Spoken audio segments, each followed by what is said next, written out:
이 시간 다 함께 마음을 모아 하나님께 예배드리도록 하겠습니다.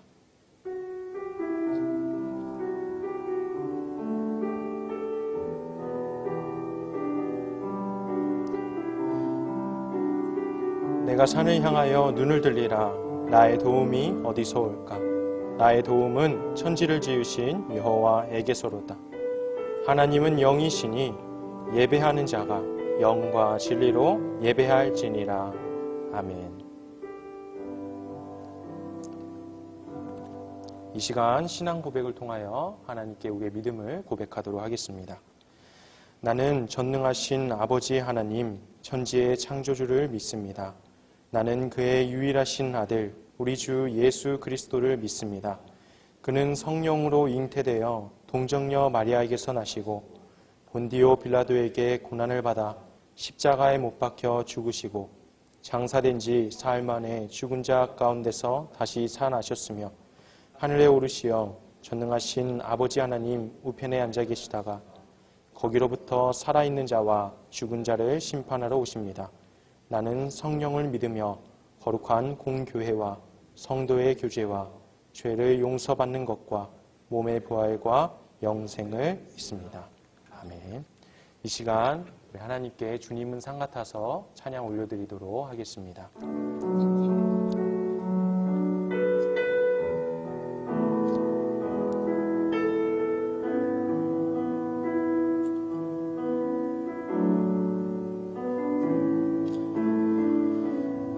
안개가 날 가리워 내 믿음 흔들리려 할 때 나 주님께 나아가네. 주님은 산 같아서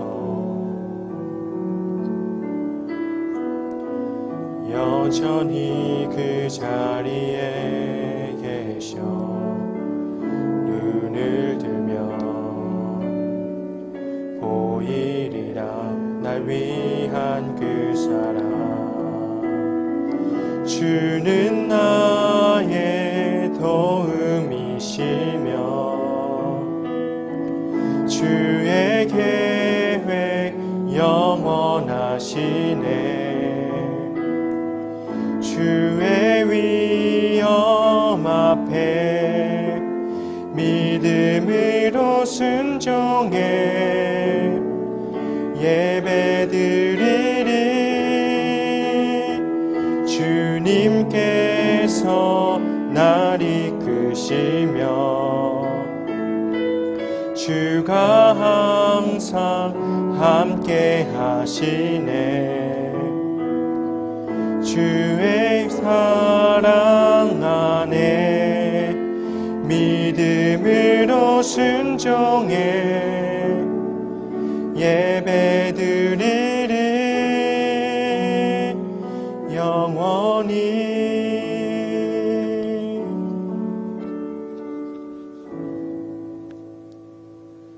이 시간 우리를 대표하여 오은석 부자님께서 기도 인도해 주시겠습니다. 사랑이 많으신 하나님 감사합니다. 전 세계가 코로나로 고통받고 있는 상황 속에서도 이 나라를 보호하여 주시고 우리 청소년부 학생들과 선생님들의 몸과 마음을 지켜주시니 감사드립니다. 주님을 믿는 이 땅의 교회들에게 지혜를 허락하셔서 이 어려운 상황 속에서도 길 되시는 주님을 따름으로써 삶의 모범과 진리의 빛이 되어 혼란스러워하는 사람들에게 희망이 되게 하옵소서.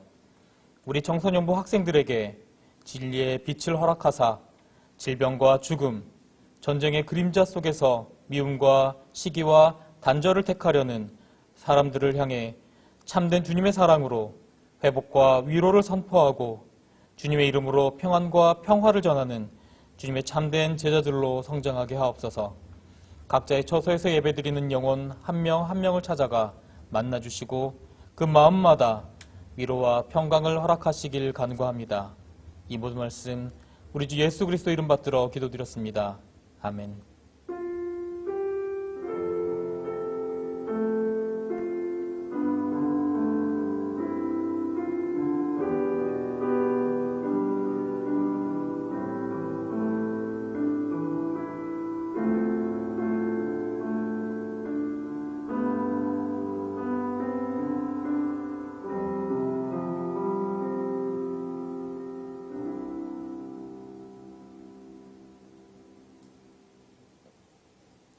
오늘 하나님께서 우리에게 주신 말씀은 창세기 17장 1절에서 5절의 말씀입니다.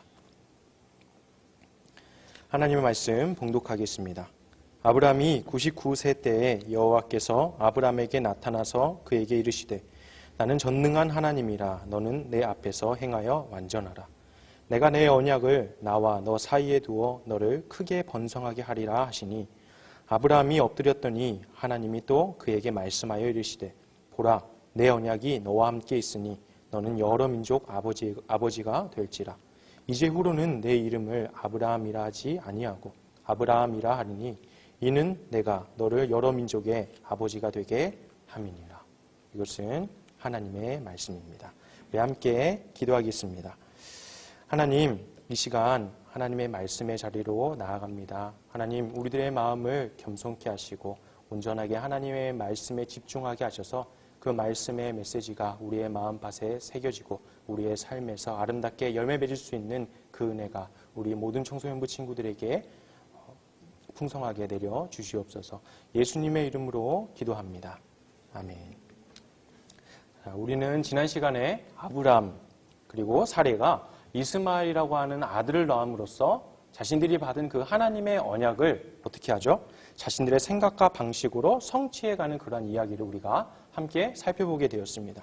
이를 통해서 우리가 깨닫게 된 것은 이 신앙이라고 하는 것, 하나님에 대한 우리의 믿음, 또 다른 표현으로는 하나님과 우리의 관계잖아요. 이러한 것들이 나의 방식으로, 내 생각대로 이루어질 수도 있겠구나라는 것을 우리가 깨닫게 되었어요.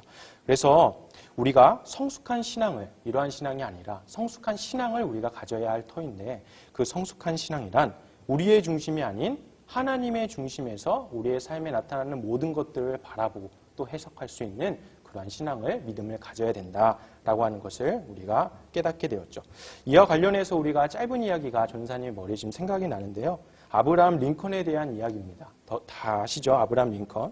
이제 그가 노예 해방을 위하여 남북전쟁을 벌이고 있는데 그때 참모가, 한 장교가 자기에 나타나서 이렇게 물어봤다라고 해요.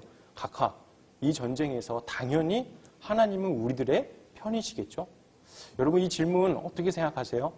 되게 그냥 전향한 질문인 것처럼 들릴 수도 있지만 사실은 굉장히 난감하고도 어려운 질문일 것 같아요. 이러한 상황에서 누군가 전사한테 이런 얘기를 한다, 물어본다라고 하면은 굉장히 어려울 것 같습니다. 왜 그럴까요?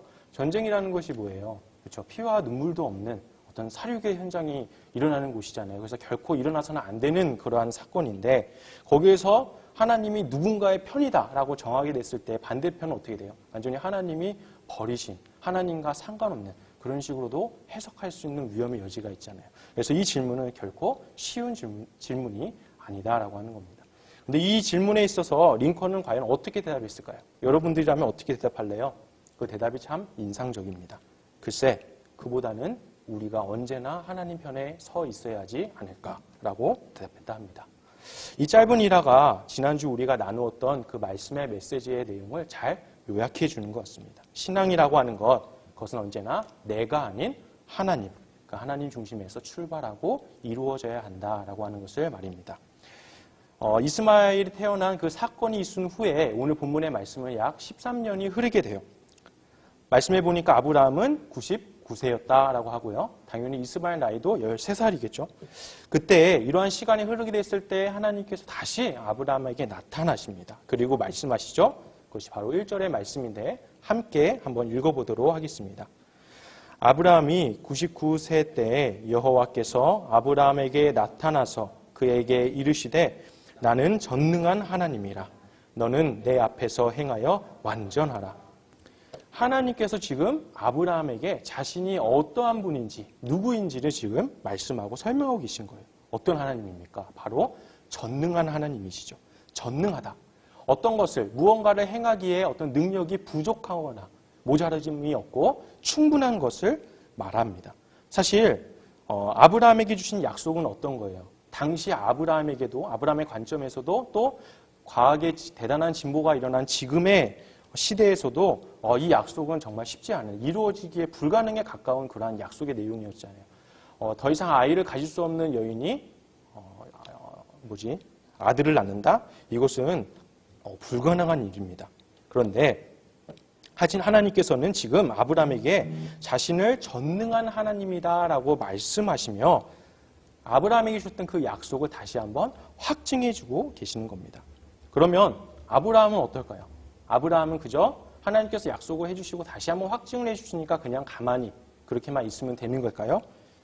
그렇지 않습니다. 하나님께서 아브라함에게 이어서 말씀하시죠. 뭐라고요? 너는 내 앞에서 행하여 완전하라. 이 말씀에는 지난주 말씀에 우리가 나눴던 것처럼 아브라함과 사레가 이스마엘이라고 하는 아들을 통해서 인간적인 생각으로 자신들의 생각으로 어떤 자구책을 마련했잖아요. 그렇게 해서 이것이 하나님의 약속의 성취가 아닐까라고 스스로 그렇게 이루어가려고 했잖아요. 그런 것을 그릇된 신앙을 어쩌면 불신앙에 가까운 그러한 잘못된 신앙을 하나님께서 간접적으로 지금 책망하고 계시는 겁니다.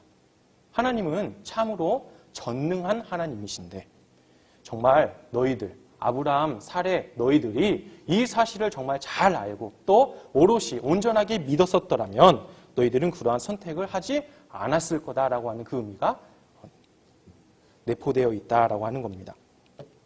하나님은 지금 그들의 그릇된 믿음을 간접적으로 책망하시면서 동시에 또 책망만 그치지 않으시고 중요한 사실을 알려주고 계셔요. 너는 내 앞에서 일관성 있게 일편단심으로 행해야 된다라고요. 믿음이라고 하는 것은 전능하시고 신실하신 하나님 앞에 우리가 일편단심으로 믿어야 하는 것이고요.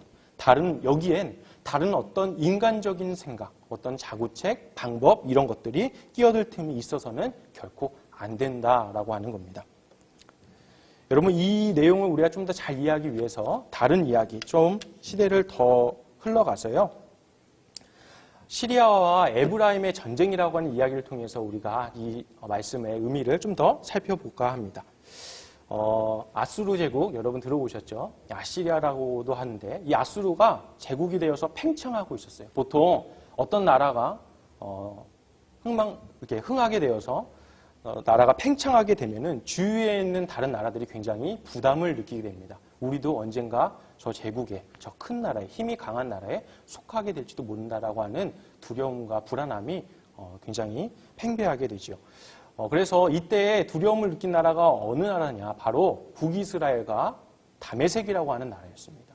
네, 그때는 이제 북이스라엘과 남유다로 나눠졌던 시기였는데 북이스라엘과 다메섹이 아수르가 아시리아 제국이 팽창하는 것을 굉장히 두려워했어요. 보통 이때 약소 국가들이라고 하죠. 되게 힘 약한 국가들 상대적으로 그 국가들은 보통 어떻게 하느냐? 힘을 서로 합해요. 그래서 그 제국이 팽창하는 그 힘으로부터 자신들을 보호하고 방어하려고 하죠.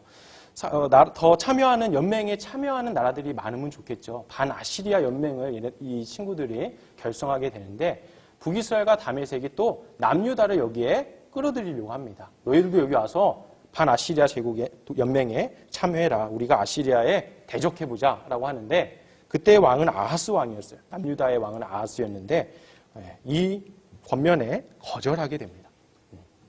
거절하게 되는데 이 거절에 북이스라엘과 다메섹이 굉장히 분노하게 돼요. 그래서 이 연맹의 입장에서는 남유다의 힘이 반드시 필요합니다. 이 남유다의 힘이 없어서는 아시리아 제국을 대적할 수가 없어요. 대항할 수가 없어요. 그래서 남유다에 쳐들어가서 아하스 왕을 폐위시키고 자신들의 말에 움직이는 그 꼭두각시 왕을 세워서 자신들의 마음대로 남유다를 좌지우지하려고 합니다. 그래서 지금 어떤 상황이냐? 북이스라엘의 군대와 다메섹의 군대가 남유다의 예루살렘 성 문턱까지 진치고 있는 아주 급박한 상황입니다. 아하스의 심정은 어땠을까요? 지금 그의 눈앞에 펼쳐져 있는 상황은 당장이라도 하루아침이라도 자신을 폐위시키고 유다를 그들의 마음대로 좌지우지하려고 하는 북이스라엘과 다메섹 군들이 성문 앞에 진치고 있었잖아요. 간담이 선을 했겠지요. 도저히 어찌할 바는 몰라 머리는 혼란스럽고 가슴은 참 답답한 그러한 상황이었을 겁니다. 이 상황을 성경에서는 어떻게 표현했느냐? 마치 숲에 바람이 불면 여러분 깊은 숲에 들어가서 바람 싹 불 때 숲이 어떻게 되는지 한번 경험해 본 기억이 있습니까? 저는 사람이 있는데 굉장히 낙엽이 부딪히는 소리와 바람이 거세게 부는 그런 소리와 나뭇잎이 나무가 흔들리는 것을 경험할 수가 있습니다. 마치 그러한 것처럼 아하스 마음이 굉장히 요동치고 흔들렸다라고 합니다. 이때 대선지자 이사야가 나타나서 하나님의 말씀을 아하스에게 전해요. 그들의 일은 결코 이루어지지 않을 것이다. 북이스라엘과 다메섹, 반아시리아 연맹, 그래서 남유다를 쳐들어와서 자신들의 마음대로 좌지우지하려고 하는 그들의 계획이 결코 이루어지지 않네. 그러니 너는 하나님만을, 여호와를 신뢰하고 가만히 있으라라고 말씀합니다. 그리고 동시에 그에게 하나님이 너희와 우리와 함께 하신다라고 하는 놀라운 임마누엘이라고 하는 징표를 또 허락해 주시죠. 여러분들이 이러한 상황에 처한 아하스의 입장이라면 어떻게 하시겠습니까? 아주 현실적이고도 가장 급박한 순간에, 나라의 존립의 문제가 처해 있는 그러한 시급한 순간에 하나님께서 그냥 나를 믿고 가만히 있으래요. 아무것도 하지 말고요. 인간적으로 또 상식적으로는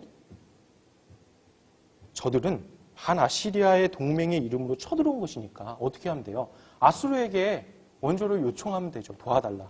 저들은 우리를 자기네 힘에 편승시켜서 너를 대적하려고 하니까 너가 여기 와서 막아줘야 된다. 그렇게 얘기하면 아시리아가 와가지고 자신들을 도와줄 수 있을 거 아니에요.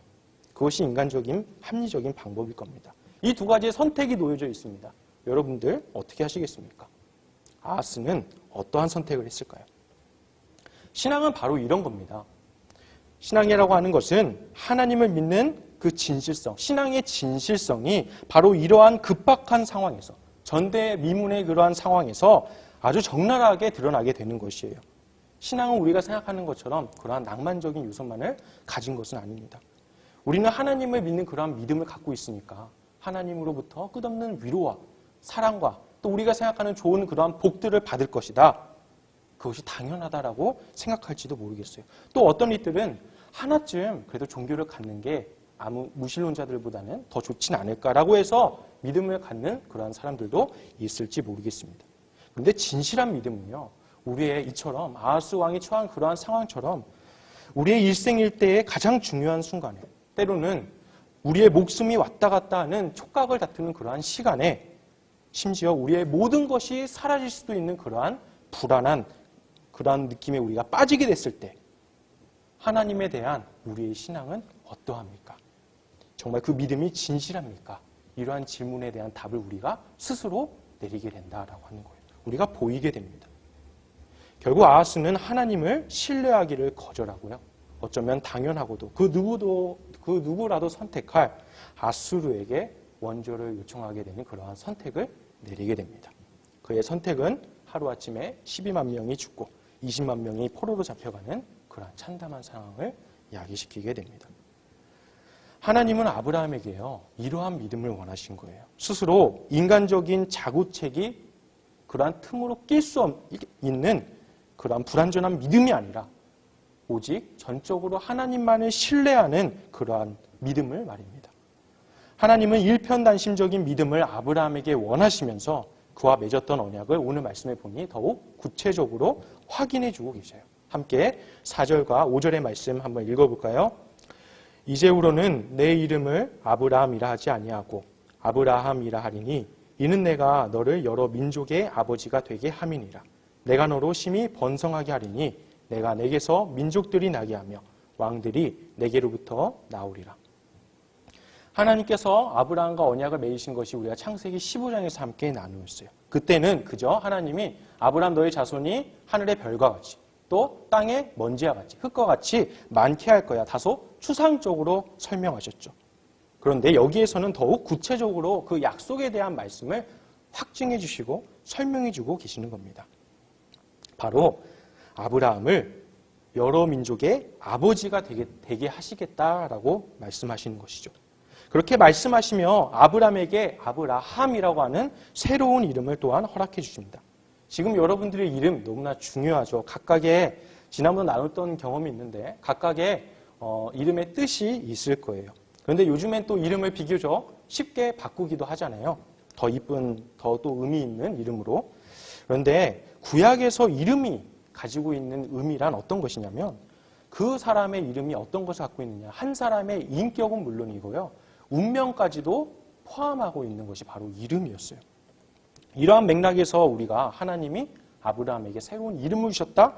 이것을 이해할 땐 아하, 하나님께서 아브라함에게 지금 새로운 이름을 주시면서 지금 하나님의 마음에 품으시는 그 계획, 뜻 있잖아요. 그것이 아브라함의 인생에, 일생에 그것이 성취될 것을 소망하는 그러한 마음이 지금 포함되어 있다라고 하는 겁니다. 마치 부모님께서 갓 태어난 자녀에게 그 고유의 의미가 담긴 이름을 주어주시며 정말 너가 그러한 인생이 되었으면 좋겠다. 참 의미 있는 행복한 그러한 삶을 살았으면 좋겠다라고 소망하는 것처럼 말입니다. 아브라함은 자신이 새로운 이름이 누군가에게 들려지고 또 불리어지는 것을 통해 하나님께서 자신을 향한 그 자신의 인생에 펼치고자 하시는 그 계획을 기억하고 또 기대하며 정말 하나님은 신실하신 하나님이다라는 것을 또다시 경험하게 됩니다. 아브라함의 하나님은 동일하게도 우리의 하나님이십니다. 하나님께서는 여러분들에게 동일하게 일편단심의 믿음을 원하십니다. 우리의 삶에서 하나님에 대한 그러한 믿음의 내용이 없게 되잖아요. 그것은 잘못된 믿음이다라고 할 수 있는 겁니다. 오늘 본문 17장에서는 하나님은 아브라함에게 15장의 언약의 내용을 더욱 구체적으로 말씀하시며 동시에 특별한 표징인 할례의 언약의 표징을 아브라함과 그의 후손에게 그 몸에 새길 것을 명령하고 계세요. 할례를 몸에 새김으로써 세상에 휩쓸려가는 그런 인생이 아니라 세상을 바꾸어가는 하나님께 속한 사람임을 너희들이 기억하라라고 하는 겁니다. 15장에서 맺으신 그 언약이 하나님께서 지켜야 할 내용만으로 이루어졌다면 지금 17장에서는 아브라함과 그의 후손이 하나님에게 지켜야 될 의무가 지금 강조되고 기록되어져 있다라고 하는 겁니다. 사랑하는 청소년 여러분, 하나님에 대한 믿음은요, 우리의 삶과 뗄려야 뗄 수 없는 관계에 속해져 있습니다. 여러분들이 목표하는 바, 여러분들이 주요하게 보내는 시간, 그리고 여러분들의 가장 소중한 것, 또 여러분들의 삶의 모든 지평에 하나님에 대한 믿음으로써 그 내용들이 차곡차곡 채워져 나가야 한다라고 하는 겁니다. 하나님은 아브라함과 그 후손의 몸에 할례의 언약의 표징을 새김으로써 세상에 휩쓸리는 인생이 아니라 세상에 오히려 복이 되는 그러한 인생이, 세상을 변혁해가는 그러한 인생이 되기를 원하셨습니다. 그렇게 아브라함과 그의 후손을 부르셨습니다. 그 하나님은 동일하게 여러분들의 하나님이십니다. 그러한 하나님께서 여러분들에게 원하시는 믿음은 어떠한 믿음이겠습니까? 하나님이 여러분들이 원하시는 삶은 어떠한 삶이겠습니까? 아브라함의 삶의 모든 이야기가요, 하나님의 언약과 그 언약에 대한 믿음으로 이루어지고 또 채워진 것처럼 여러분들의 삶 또한 하나님의 말씀과 그 말씀에 대한 믿음으로 채워져야 하지 않겠습니까? 다른 사람의 눈이 아닌 하나님의 눈에 보시기에 참으로 의미 있는 그러한 인생을 살아갈 수 있는 우리 모든 청소년부 친구 되기를 간절히 소망합니다. 기도하겠습니다. 하나님, 오늘 아브라함에게 아브라함이라고 하는 새로운 이름을 주시며 아브라함과 그의 후손이 하나님 앞에 행하여 완전해야 함을, 그러한 것이 참된 믿음임을 우리가 함께 나누게 되었습니다. 하나님, 우리 각 청소년 학생들에게 하나님이 품으신 그 뜻들이 다 있습니다.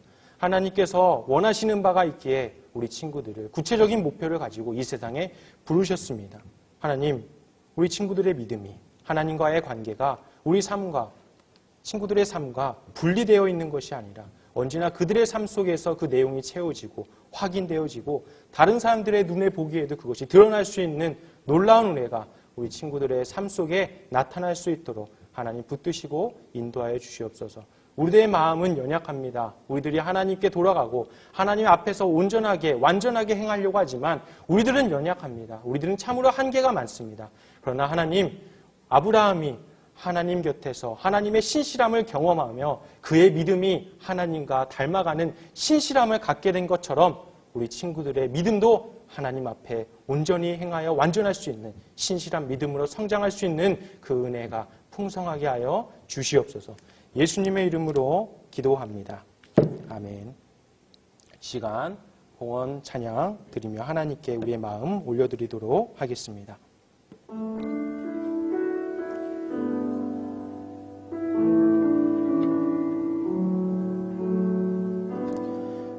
맘 받으소서. 오셔서 주님의 처소 삼으소서. 나의 전부이신 주여 내 맘을 받아주소서. 기도합니다. 하나님, 우리의 마음을 받아주시옵소서. 하나님, 우리의 마음을 온전히 하나님께 드리고자 합니다. 하지만 우리의 마음에 하나님을 아는 지식이 참으로 부족하고 또 하나님을 사랑하기에 신실함이 부족합니다. 하나님, 우리의 마음이 하나님의 기쁘시게 받기에 우리의 믿음의 성장과 우리의 신앙의 아름다움이 더해질 수 있는 은혜가 우리 친구들의 인생에 풍성하게 하여 주시옵소서. 가는 곳마다 참 이 친구는 하나님이 사랑하는 사람이다. 참 하나님의 계획에 뚜렷한 계획을 품고 살아가는 사람이다 라고 하는 것이 온 천하에 드러날 수 있는 복된 인생이 되게 하여 주시옵소서. 사람들을 만날 때마다 그 관계에서 참으로 우리 청소년부 친구들이 하나님을 사랑하고 또 하나님을 사랑하기에 이웃을 참으로 사랑하는 그 놀라운 성경의 이야기가 그들의 인생에 꼽힐 수 있도록 하나님 붙들어 주시옵소서. 예수님의 이름으로 기도드립니다. 아멘. 이 시간 결단 찬양을 드리며 세상으로 나아가도록 하겠습니다.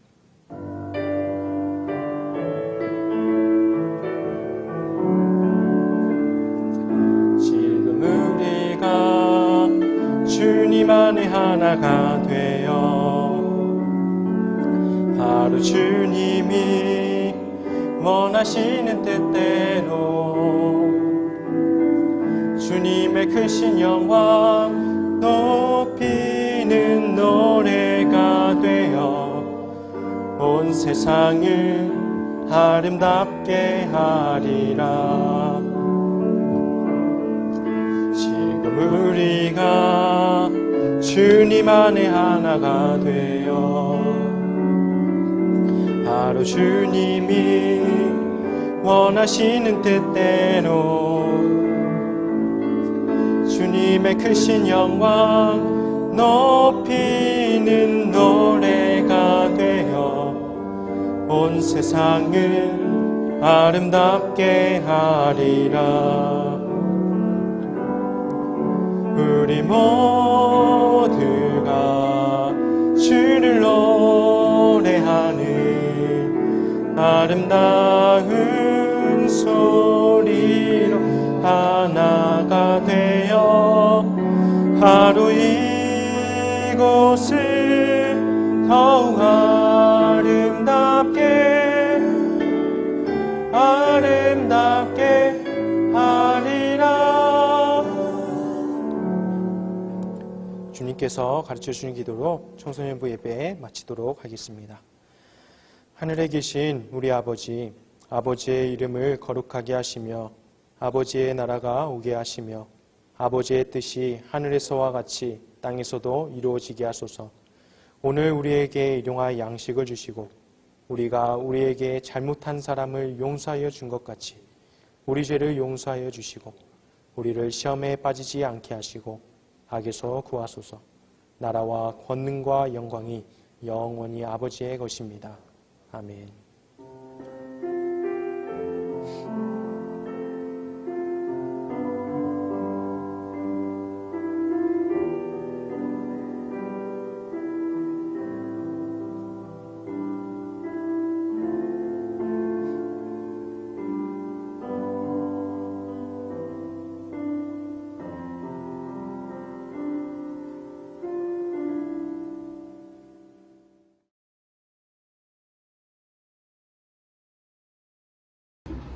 영진쌤, 이제 월요일이면 입대하시는데 기분이 어떠신가요?